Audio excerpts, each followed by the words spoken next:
있어요. 부지런한 사람은 기도 제목이 많고요. 게으른 사람은 기도 제목이 없습니다. 무슨 얘기냐면 기도할 제목이 우리에게는 얼마나 많은지 모릅니다. 그러나 그 기도의 제목을 다 알맞는 기도의 제목들인지 살펴봐야 합니다.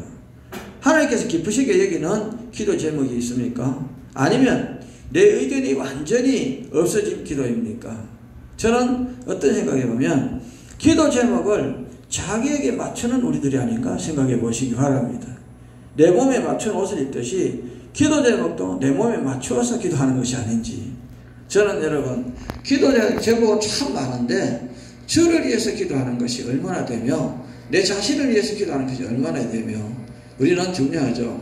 그래서 알맞는 기도 제목이라는 것은 참 중요합니다. 저는 여러분 말씀드리지만 입술로는 많은 기도를 하지만 실질적으로 여러분 마음속에서 주님에게 합당한 기도를 원하는 것은 얼마나 될까요? 생각할 때도 많습니다. 오늘 성경에 기록된 말씀은 너무나 유명한 기도인데요. 엘리사는 정말 알맞은 기도를 했는지 모릅니다. 여러분 생각해 보면 엘리사는 엘리야의 갑절의 축복을 달라 했는데 욕심이 많은 기도를 했다고 오해할 수도 있습니다. 그러나 그 당시에는 여러분 선지자 어디습니까? 거짓 선지자 400명과 싸워야 되는 엘리사의 모습을 보게 됩니다. 거짓 선지자 400명과 싸워야 하는 엘리사는 엘리야의 능력만 가지고는 싸울 수 없습니다. 왜냐하면 엘리야가 도망을 가서 굴 속에 숨을 정도였으니까. 그러니까 갑질의 능력을 갖고 그들을 여러분 어떻습니까? 깨닫게 하고 그들을 이겨야 되는 상황에서 엘리사는 갑질의 능력을 구할 수밖에 없었다고 저는 생각합니다. 여러분 중요한 것은요. 우리는 선생보다 더 많은 능력을 달라고 했다. 욕심쟁이다. 이렇게 성경을 읽을 수도 있어요. 그러나 실질적으로 우리는 엘리사는 갑질의 능력을 받았습니다. 받아서 행할 때 400대 1이라는 그들의 싸움에서 승리를 하게 되죠. 저는 여기서 보면 같이 동행한 50명의 그 제자들, 선지자들도 우리는 어떻습니까? 그걸 믿지 못합니다. 엘리사가 지금 들림을 받은 엘리야를 찾아가지 마라 하는데 그래도 엘리야를 찾으러 갑니다. 그러나 찾지 못하고 돌아오는 모습을 엘리사는 보게 됩니다. 저는 여러분 말씀드리고 싶은 것은 우리는 과연 내가 지금 기도하는 것이 합당한 기도인지를 생각해 봐야 합니다. 근데 기도하는 것은 항상 보면 욕심의 기도를 많이 하고 있습니다. 우리 욕심의 기도를 내려놔야 됩니다. 왜냐하면 욕심의 기도라는 말은 자신의 안위를 추구하기 위해서 어떤 면에서는 하나님이 원하는 기도가 아니고 내가 필요한 욕심의 기도죠. 무엇이 나에게 필요한지를 먼저 생각하고 여러분 하나님과 상관없는 욕심의 기도가 먼저인지 모릅니다. 다시 말씀드린다면 여러분은 세상의 것을 구하는 기도가 여러분 기도의 90%가 넘을 겁니다. 기도하는 제목이 이것 달라 저것 달라 다 보면 세상에 필요한 것을 기도하고 있습니다. 그래서 진정한 여러분 영혼을 위해서 기도한 것은 얼마나 될까요? 과연 하나님이 원하는 기도는 얼마나 될까요? 생각해 보시면 저는 여러분에게 권면드립니다. 우리는 마지막 주님이 나에게 1분의 시간을 줬다면 나는 무엇을 할 것인가 생각해 보시면 별로 없을 겁니다. 그래서 저번에 제가 말씀드렸지만 쓰러진 십자가를 누가 지고 갈 것인가 거기에 대한 주제로 저번에는 여러분 부흥회를 했습니다. 이번에는 1분이 나에게 주어진다면 마지막 1분이 나는 어떻게 쓸 것인가? 여러분 참 난감한 질문이라고 생각할 수도 있습니다. 그래서 저는 여러분이 말씀드리면 예수를 믿는 여러분, 주님의 이름을 부르는 여러분, 마지막 내 생명이 붙어있는 한 마지막 내 입술에서 주님의 이름을 부를 수 있는 저와 여러분 되기를 주님의 이름으로 축원드립니다. 마지막 여러분, 주님 나를 받으소서. 얼마나 아름다운 기도일까요? 저는 그렇게 생각합니다. 올해도 벌써 임종 예배를 제가 한 군데 갔다 왔는데요. 그렇습니다. 임종이라는 것은 마지막 내 모습이죠. 근데 거기에서 그분이 마지막 저한테 하는 말씀이 목사님 좀 더 살고 싶어요. 그게 그분의 기도였다는 거죠. 저는 실망을 했습니다. 그분은 그래도 유명한 권사님이시고 크게 권사님 그렇게 주를 위해 산다 했지만 마지막 내가 이제 주님 품에 안기로 간다고 기쁨으로 가면 어떨까요? 생각을 해봅니다. 여기 계신 여러분 진정 마지막 나에게 주어진 1분을 주를 위해서 감사기도하며 주님 품에 안기는 여러분 되기를 주님의 이름으로 부탁드립니다. 그래서 저는 여러분에게 마지막 나에게 주어진 1분이 아주 기도하다는 것, 내 신앙의 뿌리가 어디 있는지를 찾을 수 있다는 거죠. 그래서 오늘도 저는 말씀을 드립니다. 오늘 요단에 도착한 엘리야가 엘리사에게 말하기를 내가 승천하기 전에 너에게 구할 것을 구하라 이렇게 했습니다. 그런데 엘리사는 당신의 영감이 갑절이나 내게 있기를 구하나이다. 여러분 어떻습니까? 갑절의 영감을 구한 것은 어떤 뜻이죠? 엘리야가 떠난 후에 엘리사의 사명이 막중함을 알고 있습니다. 여러분 엘리야가 있을 때는 모릅니다. 왜? 엘리사와 엘리야 같이 갈 때 엘리야는 얼마든지 자기 자신이 그렇습니다. 우리는 엘리사가 제자지만 엘리사는 엘리야를 의지했기 때문에 자기 힘으로 할 수 있는 것이 없었습니다. 엘리야의 전쟁 맡겼다는 거죠. 여러분 스승이 지금 들림받아 갔습니다. 모든 막중한 짐은 내가 지고 가야 합니다. 그럴 때 엘리사가 구하는 그 능력, 여러분 욕심이었을까요? 여러분 반문해 봅니다. 저는 여러분 문자적으로 보면 굉장히 욕심적인 얘기입니다. 그러나 그 당시에 사회 풍습이나 이런 걸 봤을 때는 저는 이것은 합당한 기도가 아닐까 생각합니다. 다시 한번 부탁드립니다. 여러분 기도는 여러분 알맞는 때가 있다는 거죠. 응답받을 때가. 그런데 여러분 때를 모르고 기도하는 분이 많습니다. 저는 여러분이 부탁드립니다. 이제 하나님 앞에 여러분 할 수 있는 것은 합당한 기도죠. 합당한 기도는 뭐냐? 욕심을 내려놓는 기도입니다. 욕심을 내려놓으면 하나님이 응답하십니다. 근데 욕심이라는 것은 어디서 생기느냐? 내 마음속에서부터 여러분 그 허영과 우리는 상대적으로 생기는 것이 욕심입니다. 저 사람이 저렇게 사는데 나도 더 잘 살고 싶은 게 상대성이죠. 욕심은 절대 상대성이지 절대성은 아닙니다. 신앙은 절대성이 되어야 되지만 욕심은 상대성이 되어 있다는 거죠. 저는 말씀드리지만 어제도 저녁에 말씀드렸습니다. 이 세상의 행복은 내가 여러분 살아가는 겁니다. 그러나 오늘 행복은 내가 준비하는 거고 내일의 행복은 주님이 준비하는 겁니다. 그래서 오늘 여러분이 하루를 살더라도 행복하라고 했습니다. 여러분 행복이라는 단어를 가지고 생각해 보면 아무것도 아닌 것 같지만 굉장히 중요합니다. 여러분 이 세상의 가장 큰 복이 행복입니다. 이 세상 살 동안에 물질의 복이 행복할까요? 건강하다고 행복할까요? 아니면 내가 명예가 높다고 행복할까요? 아닙니다. 이 세상에 가장 행복한 것은요 내 안에 있는 주님이 계심으로 행복한 겁니다. 여러분 그래서 저는 이 생각합니다. 하루를 살더라도 행복한 우리의 삶을 위해서는 저는 부탁드립니다. 욕심이 없으면 행복해지더라는 거죠. 왜냐하면 모든 그 욕심 안에서 불행이 찾아오더라는 겁니다. 그래서 어제도 말씀드렸지만 할 수 있다 하면 된다 해보자. 여러분 이것만 생각한다면 다 할 수 있습니다. 저는 여러분 어떻습니까? 많이 배워서 여러분 많이 알아서 내가 재산이 많아서 내가 형제가 많아서 다 행복한 것 같지만 진정한 행복은 내 안에 평화가 있을 때는 거죠. 그렇기 때문에 여러분 지금 여러분 주어진 조건 속에서 행복을 찾는 것이 가장 큰 행복이라는 것을 기억하시기 바랍니다. 그래서 저는 부탁드리고 싶은 것은 오늘 여기 보면 엘리야가 어떻습니까? 이제 들림을 받고 엘리사가 남았는데 엘리야가 떠난 후에 엘리사의 사명이 뭘까요? 엘리사는 지금 엘리야가 있을 때는 별로 걱정할 게 없었어요. 그러나 엘리야가 지금 떠난 이후에 엘리사의 걱정거리는 태산입니다. 왜냐하면 지금 400명의 거짓 선지자와 특별히 우리는 어떤 면에서는 보면 종교적으로 지금 정치적으로 타락한 그 시대에 여러분 이스라엘 자체가 지금 타락되었어요. 그런 시대에 그들이 할 수 있는 것이 무엇입니까? 아무것도 없습니다. 그러나 엘리야는 그것을 감당해야 됩니다. 왜냐하면 영적으로 그들에게 양식을 먹여야 되고 그리고 거짓 선지자를 물리쳐야 되며 바르게 이스라엘을 세워야 되는 소명의 막정이 있다는 거죠. 저는 여러분 말씀드리고 싶은 것은 열왕기상 18장 21절 보면요 어떻습니까? 백성들은 바알신과 하나님을 구별하지 못하고 여러분 양신을 섬기고 있습니다. 그 당시의 시대 풍속으로. 그렇기 때문에 인간의 힘으로 아무것도 할 수 없을 때 하나님의 능력을 의지할 수밖에 없다는 거죠. 저는 어제도 제가 말씀드렸습니다. 여러분이 고난이 오면 여러분 기도하게 됩니다. 하나님은 왜 여러분이 고난을 주실까요? 게으르기 때문에 고난을 줍니다. 여러분 계속 주님의 이름으로 기도하고 주님 손을 꼭 잡고 가보세요. 주님 고난 안 줍니다. 저는 어릴 때부터 그런 생각을 많이 했습니다. 아버님하고 시장에 가서요. 시장통이 복잡한 시장통에 갔을 때 아버님 손을 꼭 잡고 다니니까요. 집에까지 가는데 아무 문제가 없습니다.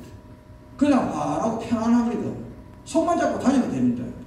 근데 사람이 복잡해서 손을 놔버리니까 이제 걱정이 태산입니다. 집에 갈 일도 걱정이고 살아갈 일도 걱정이고 그러다 보니까 여기서 그렇습니까? 시장에서 아버지 어머니 이름을 부르면서 그렇게 엄마 아버지 부르게 되죠. 여러분 기도가 똑같은 거예요. 주님의 손을 꼭 잡고 가면요 여러분 기도 안 해도 됩니다. 근데 주님의 손을 놔버리니까 주님 만나달라고 주님 찾으려고 기도하고 있는 겁니다. 평소에부터 주님 손을 꼭 잡고 가십시오. 아무 문제 없습니다. 천국 가는 길도 문제 없고 여러분 사는 것도 문제 없고 생활도 문제가 없습니다. 근데 주님의 손을 놓는 순간에 여러분은 기도 제목이 많아지고 그 다음에 콧도 안 해오고 고통이 온다는 사실을 기억하시고요. 첫 번째 저는 그렇게 부탁드립니다. 주님 손을 꼭 잡고 가십시오. 여러분 놓지 마십시오. 안 놓으면 여러분 다 해결되는 거죠. 그래서 우리는 연말에도요 우리 혜연이가 직장을 해치게 됐어요. 오늘도 우리 황대지 우리 또 집사님 아들이 발령이 났다는 거예요. 하나님이 하시는 거예요. 왜? 기도 안 하면 언제든지 기도는 열매가 있다는 거죠. 어제도 말씀드렸지만 여러분 가수원에 무엇을 심느냐에 따라 열매가 다르다. 아멘입니까? 여러분 마음의 가수원에 뭐를 심으느냐? 미움을 심으면 열매가 미움이 나오게 되어 있어요. 사랑을 심으면 사랑이 나오게 되어 있습니다. 가수원에 사과나무 심었는데 대추가 열립니까? 아니잖아요. 사과나무 심으면 사과가 열리게 되어 있습니다. 여러분 마음의 행복, 사랑, 기쁨을 심으면 저녁에 여러분 열매를 거둘 때요 행복, 사랑, 열매의 거둘 수 있습니다. 저는 여러분 마음에 무엇을 심느냐가 중요한 거죠. 지금까지 2020년도에까지 살아오면서 미움의 농장을 갖고 왔다면 여러분 오늘 이 시간 갈아엎으세요. 사랑을 심으세요. 그러면 사랑의 열매가 여러분 넘치고 넘치게 열릴 것입니다. 어느 여러분 청년이 불만이 많습니다. 왜 불만이 많냐면 지금 어떤 수박밭에 갔는데 수박에 줄기 가난한데 가난한 수박이 달리니까 하나님 불만합니다. 아니 이 가난한 가지에 왜 수박이 달리냐고 여기에 사과가 달리면 될 건데 불만이 있었어요. 근데 조금 지나가다가 사과나무 밑에 지나갔는데 참 불공평합니다. 사과나무 그 고목에 하나 달리니까 하나님 아까는 그 줄기 연락한 데다가 수박을 달아놓고 왜 큰 나무에 얼마나 사과를 달아놨냐고 불편을 가지는데 사과가 하나 툭 떨어져 머리 맞았어요. 그 청년이 하는 말이 이럽니다. 하나님 감사합니다. 내가 수박에 이랬으면 내가 죽을 뻔했습니다. 그렇잖아요. 하나님은 때에 맞는 여러분 열매를 열게 하신다는 거죠. 하나님 일에 여러분 그 청년은 뭘 느꼈을까요? 불만의 마음만 있었던 뿐입니다. 하나님의 주권이죠. 열매를 못 맺히게 하는 것은. 그렇잖아요. 수박 여러분 줄기는 가난합니다. 그게 수박의 열매가 맺히지만 여러분 그건 하나님의 뜻이에요. 그러나 사과나무에 사과 달린 것도 하나님의 뜻이라고요. 그런데 그 청년은 항상 부정적인 생각하다가 사과가 하나 머리에 뜨시니까 그때서 감사를 하게 됐다는 거죠. 우리도 마찬가지입니다. 실컷 고난을 겪어놓고 고난 오고 나서 응답받으면 기뻐합니다. 고난 안 받고 여러분 축복받으면 더 기뻐해야 되는데 모릅니다. 지금 병원에 안 간 거 감사하면 별로 없습니다. 병원에 가서 수술 실컷 하고 퇴원하면 감사한 거 몰리고 아버지 감사합니다 감사합니다 합니다. 맞습니까? 여러분 평소에 병원은 안 가는 거 감사한 마음 가는 사람 별로 없어요. 꼭 병원에 가서 약 먹고 나서 가지고 퇴원하면 그때 감사하는 거예요. 그렇잖아요. 어쩌다가 때거리가 없어가 고난 겪다가 쌀한가마에 다루면 감사합니다. 평소에 먹을 거 있으면 감사 안 합니다. 우리들의 신앙이죠. 저는 말씀드리면요, 작은 감사가 큰 감사를 만드는 거예요. 그러니까 오늘 제가 말씀드리겠으면 작은 열매가 큰 열매를 만듭니다. 그러니까 작은 것부터 감사하면 하나님 점점 갈수록 감사의 시작은 더 시작되는 거죠. 저는 여러분 부탁드리고 싶은 것은요, 그렇습니다. 이제 무슨 응답받음이 끝난 줄 압니다. 아닙니다. 응답받음이 시작입니다. 우리 황재희 집사님 아들이 이제 반력이 났습니다. 그 시작이 아니에요. 이제 끝이 아니에요. 지금부터 축복이에요. 왜? 이제 아들이 잘 적응해서 직장생 잘해서 진급도 해야 되고, 그 다음에 아들은 교수를 만나 결혼도 해야 되고, 가정도 꾸려야 되고, 또 손자도 봐야 되고, 일일이 지금 할 일이 최선이에요. 주님 주신 축복이. 그런데 발령을 한 게 끝이라 생각하면 안 된다 그러죠. 저는 말씀드리자면 여러분도 마찬가지입니다. 여러분도 무엇을 할 때요, 응답받았다고 끝내지 마십시오. 그게 시작이에요. 하나님 축복하시기 시작에 와 있다는 거죠. 여러분, 저는 그렇게 생각합니다. 여러분 모든 삶 속에서요, 하나님 응답부터 축복이 시작이라는 거. 오늘 2시에 여러분 주신 말씀이에요. 응답부터 축복이 시작이다. 그러나 여러분, 우리는 날마다 축복받아야 돼요. 아멘입니까?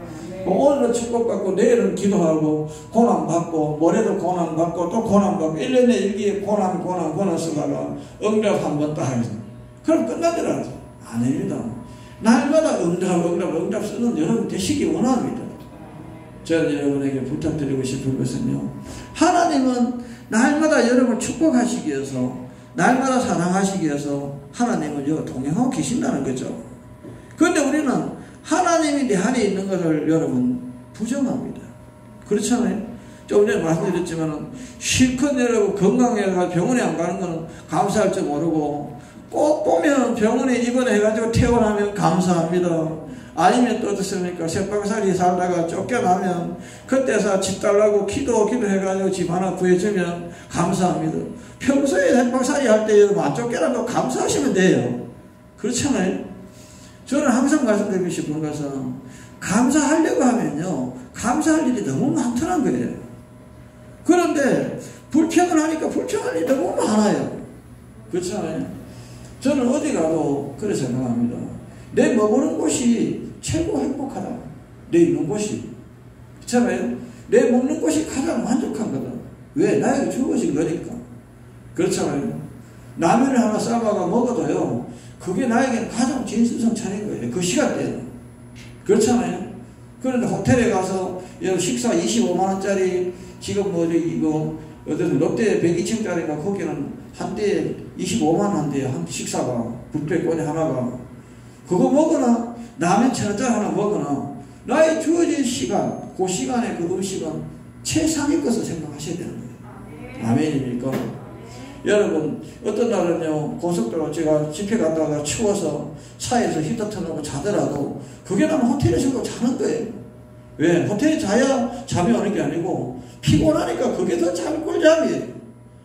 저는 항상 말씀드리지만요, 주어진 조건에 가장 만족한 삶이 행복한 삶이다. 아멘입니까?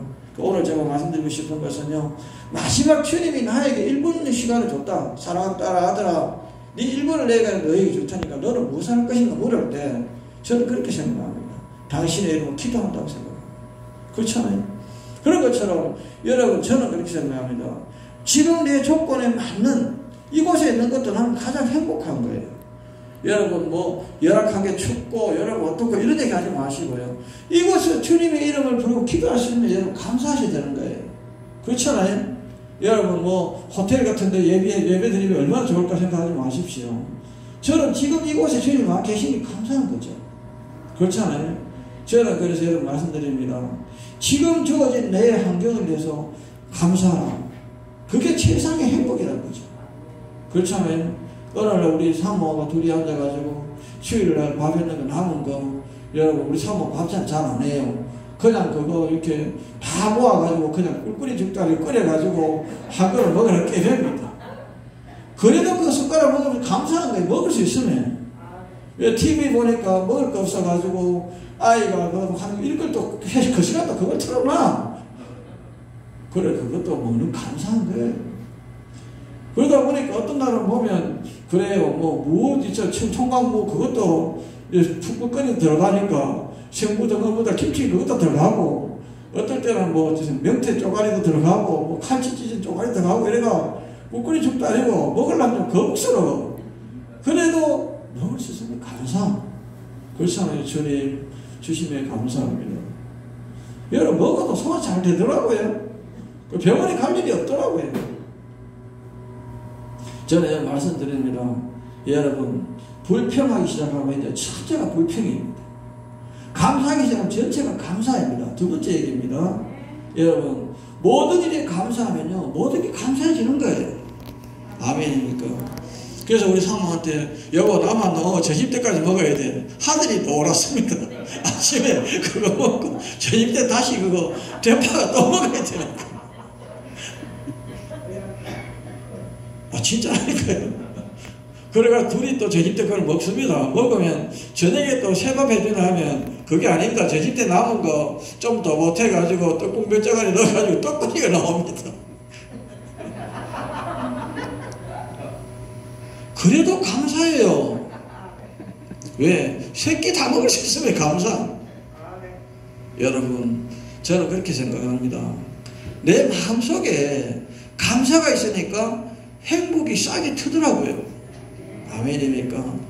근데 아침에 그 숟갈 들면서 이걸 먹어야 되나 이렇게 불만 가져버리면 저녁까지 괴로운 거예요. 그 세 개를 다 먹어야 되니까.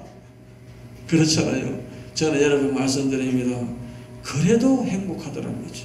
왜냐하면 내일은 하나님 준비하시니까. 내일 아침에는 밥을 있잖아요. 깨끗하게 해가지고 어떻습니까? 밥을 해가 이 밥을 한 그릇 주니까 얼마나 막 꿀맛인지. 어제는 꿀꿀이 시킨데 오늘은 쌀밥에다가 김치만 줘도 만족해. 그렇잖아요. 그래도 기쁘다는 거죠. 어제도 기쁘고 오늘도 기쁘고 날마다 기뻐요. 왜? 그렇잖아요. 어느 날은요 가스가 끊어졌대요. 음식하다가 덜 익었는데요. 그래도 사모가 그냥 먹자 가지고 오는데 이거는 뜨신 것도 아니고 찬 것도 아니고 어때? 근데 거기다가 또 거기서 짜와. 그 따뜻한 물도 해서 정수기가 바다가 부어가 먹으면 돼. 여러분 불만을 가지면 끝이 없어요. 저는 우리 사모한테 밥에는 불만 안 가집니다. 왜? 짜오면 뜨거운 물 부으면 돼요. 싱거우면 소금 넣으면 돼요. 그렇잖아요. 저는 여러분에게 불만 안 가집니다. 먹는 건 왜? 그 조건에 감사하시는 거예요. 아멘. 나는 그렇게 생각해요. 호텔에 가서 25만원짜리 뷔페를 한 그릇 먹나?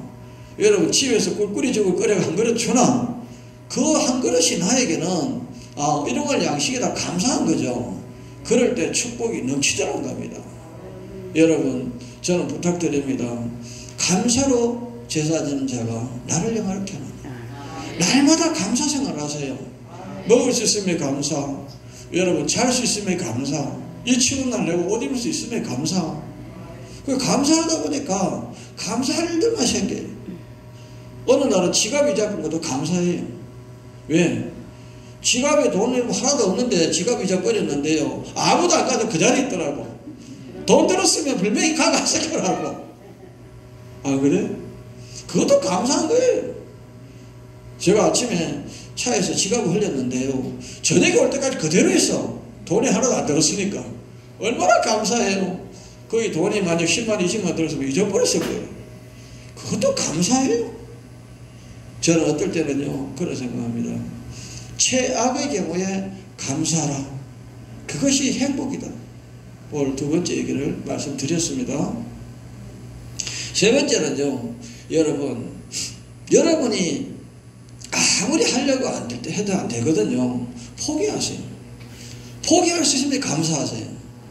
왜냐하면 뭐든지 하려고 끝까지 하다 보면 더 깊은 수렁에 빠지게 되잖아요.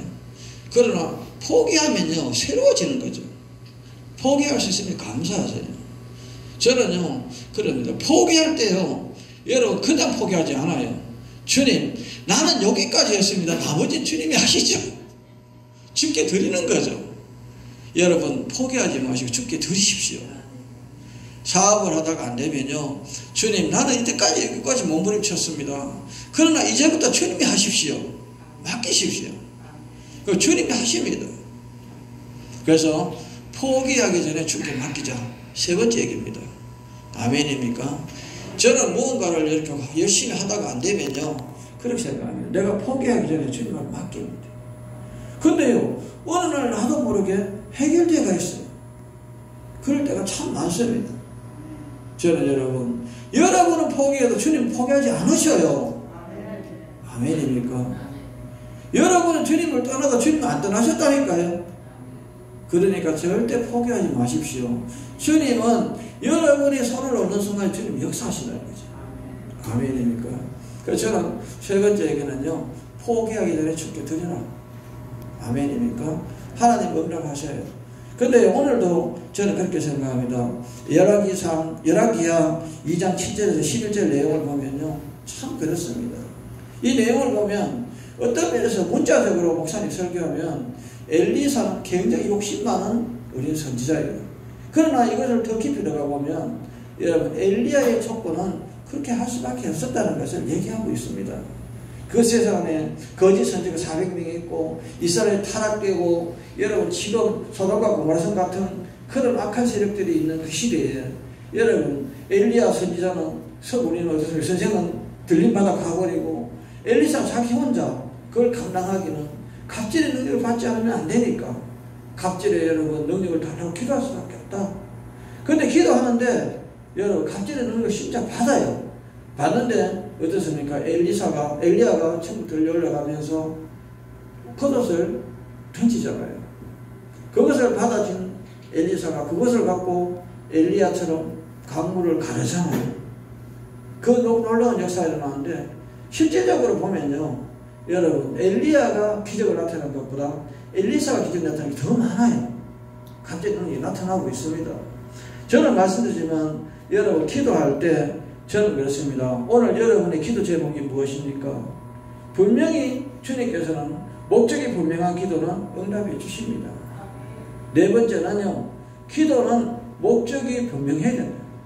아멘입니까? 아이고 아버지 아무거나 주이소 그러면 병을 주든지 코로나를 좀 어떡하려고요. 여러분, 아버지 앞에 목적을 확실히 갖고 기도하십시오. 하나님 반드시 응답하십니다. 근데 목적이라는 것은 하나님 보시기에 아름다운 목적입니다. 여러분, 남을 저주하는 기도를 하지 마십시오. 하나님 듣지도 않습니다. 남을 축복하는 기도를 하십시오. 하나님 반드시 축복하는 기도는 응답을 주십니다.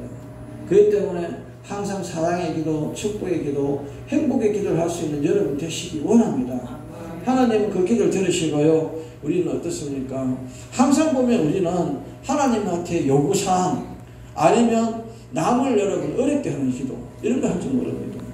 저는 요즘 입시철이 이제 끝나고 수능 시험 쳐가 성적이 나와서 대학교 이제 보는 게 시력을 칩니다.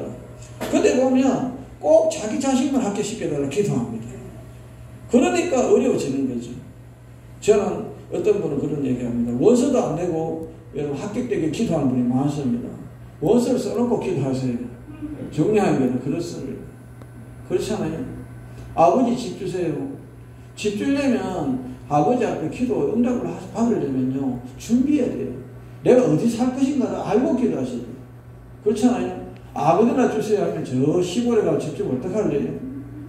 그렇잖아요. 집도 여러분, 주님이 내가 갈 곳을 정하고 주님 어느 동네 어느 곳에 집을 달라고 기도를 그렇게 하세요. 하나님이 주실 겁니다. 그래서 저는 그렇게 생각합니다. 이제 사랑하는 딸이나 아들의 혼사 문제를 놓고 기도할 때요, 여러분, 아무나 우리 딸이나 우리 아들 결혼하게 상대자를 보내주세요 하면요, 조금 모자라고 골치 아픈 사람을 만나면 어떡할래요? 미리부터 기도하세요. 우리 사랑하는 우리 사이와 아들이 며느리는 신앙생활 잘하고 행복을 추구하고 기쁨에 이렇게 사는 좋은 사람 보내도록 기도해 놓으세요. 그 옆면은 분명히 그렇게 보내시는 거죠. 근데 아무나 보내달라면 골치 아파집니다.